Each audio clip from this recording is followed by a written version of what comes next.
On Feb 28, 2026, Israel and United States launched a coordinated military campaign against Iran. The stated goal: dismantle Iran's nuclear program, triple its ballistic missile capability, and push for regime change. What started as a targeted military operation has since spiraled into something much bigger: a regional war that's rattling oil markets, threatening global supply chains, and reshaping alliances from Washington to Beijing. Today, we are breaking down exactly how this war started, why one narrow strip of water could decide the fate of world economy, and what happens next. First, we see how the war began. The strike on Feb 28 targeted Iranian military assets and nuclear infrastructure, including facilities linked to Iran's supreme leader Ayatollah Khamenei. Iran didn't stay quiet. It retaliated by striking US military facilities across the Gulf region, along with energy and civilian infrastructure in Gulf states. Within days, the conflict expanded far beyond a simple exchange of strikes. Iran's Islamic Revolutionary Guard Corps, the IRGC, took control of the Strait of Hormuz, using it as the regime's most powerful weapon. And that single move turned a regional conflict into a global economic crisis. Then we see why the Strait of Hormuz matters so much. This narrow waterway is the single most important choke point in the world economy. It connects the Persian Gulf with the Gulf of Oman and the Arabian Sea. Every day, around 20 million barrels of oil, nearly 20% of global petroleum consumption, pass through this narrow waterway. In addition, most of the Qatar's LNG, liquefied natural gas, exports also move through this route. If shipping through the strait is disrupted, global oil prices rise immediately, shipping insurance become expensive, and supply chains across Asia, Europe, and North America are affected. Even if the strait is not completely closed, military tensions alone increase transportation costs and create uncertainty in global markets. Besides the strait itself, several nearby locations are strategically important. One is the Qasem Island, Iran's largest island. Located close to the strait, it hosts military installation and overlooks important shipping lanes. Another critical location is Bandar Abbas, Iran's main naval and commercial port. Much of Iran's imports and exports pass through this port. The region also contains desalination plants that supply fresh water to millions of people in Gulf countries. Any attack of these facilities could create humanitarian as well as economic problems. If Hormuz is artery, Kharag Island is the heart. This small island in the Persian Gulf handles roughly 90% of Iran's crude oil exports, most of it destined for Asia, especially China. On March 7th, the US carried out a major bombing raid on the island, hitting more than 90 military targets, including missiles and naval mine storage. A declassified 1984 CIA document once described Kharag as the most vital of Iran's oil facilities to the country's economic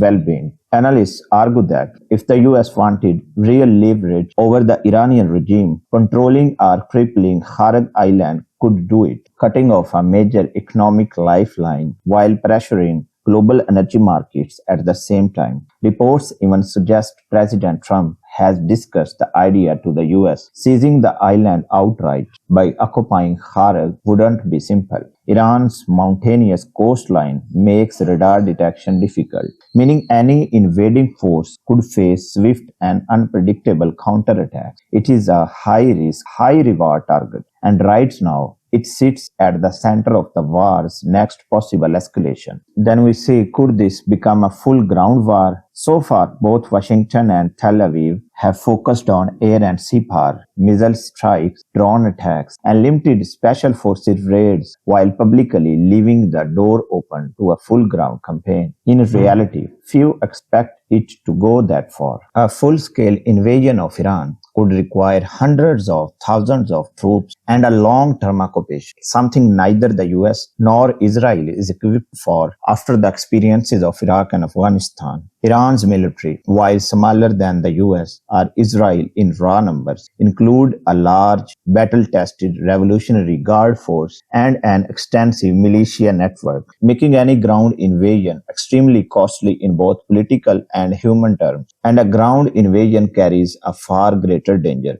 regional escalation. Iran has proxy forces across the region: Hezbollah in Lebanon, Iraqi militias, and the Houthis in Yemen, any of whom could open new fronts, turning a two-country war into multi-front regional crisis that become almost impossible to control. Perhaps the most dangerous scenario on the table is what analysts describe the using the term Samson option, the idea that if Iran's regime believed it faced total collapse, it could accelerate its nuclear program or attempt a final drastic escalation rather than surrender. Deep concern exists that a full invasion could push Iran towards exactly that kind of decision, dramatically raising the stakes of the entire region. Then we see what happened to the oil prices. Before the war, Brent crude was trading around $72 a barrel. Since the conflict escalated, prices have surged dramatically, with the International Energy Agency describing this as potentially the largest oil supply shock in modern history, bigger than the 1973 OPEC crisis and bigger than the disruption caused by the Iranian Revolution in 1979. The AP's chief economist Gareth Ramsey called the scale of this war incomparable to any past oil shock, both in terms of size and its wide-ranging impact on global energy markets. In response, the International Energy Agency, 32 members country, unanimously agreed to release 400 million barrels from their emergency oil reserves. It is a temporary buffer, not a long-term fix.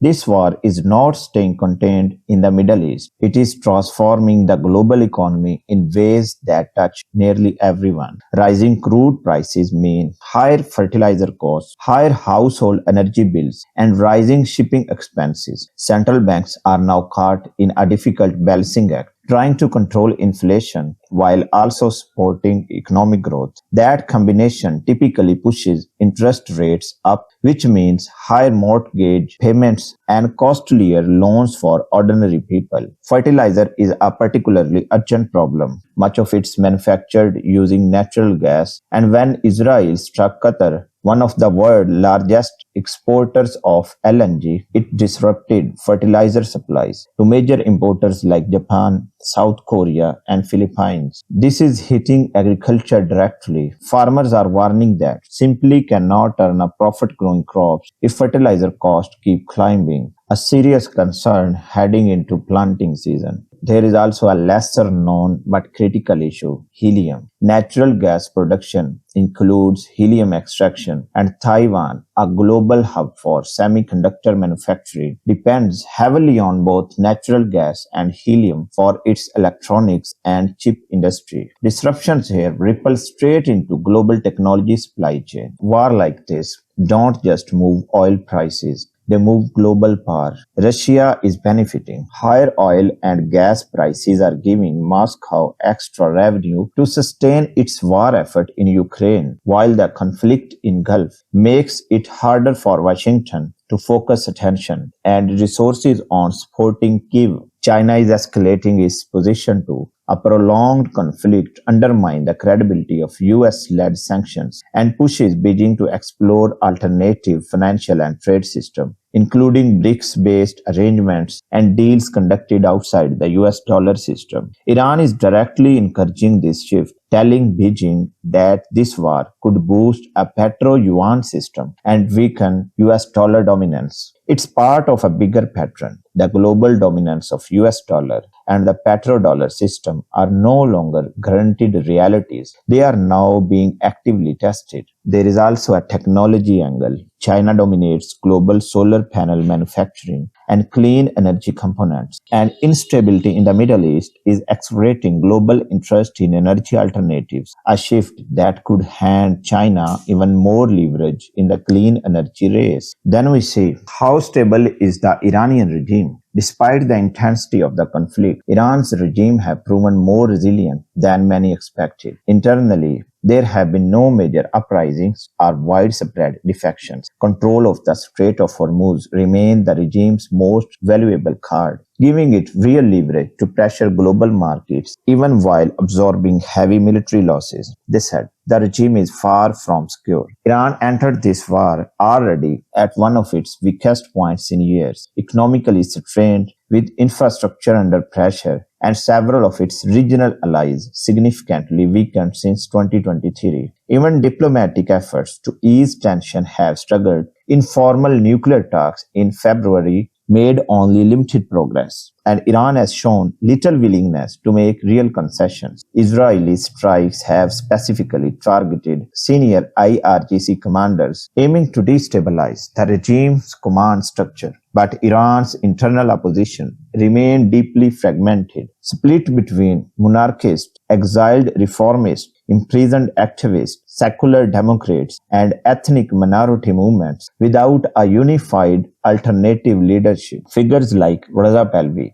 the exiled crown prince, have positioned themselves as a potential transitional voice, but their appeal remains limited, particularly among Iranians who don't remember the pre-revolutionary era. The likely outcome, according to analysts, the regime survives the war itself, but faces a serious long-term existential crisis, one it can only postpone, not solve. However, when this war ends, one thing is already clear. It will not fully eliminate Iran's capacity to strike back, and it will not permanently resolve the tension surrounding the Strait of Hormuz. Both the United States and Israel appear to want an exit that weakens Iran's nuclear and missile capabilities without triggering a prolonged grinding ground war. But the deeper story here goes beyond the battlefield. This conflict has exposed just how fragile the modern global economy really is, how dependent we all are on the handful of strategic choke points, a handful of energy exporters, and a financial system that assumes stability in a region that has rarely offered it. Oil prices, fertilizer supplies, interest rates, semiconductor production, and even the future of US dollar global dominance. All of it is now tied in some way to a strip of water barely 33 kilometers wide at its narrowest point. The war in Iran isn't just a regional conflict anymore. It is a stress test for the entire global order, and the results are still being written.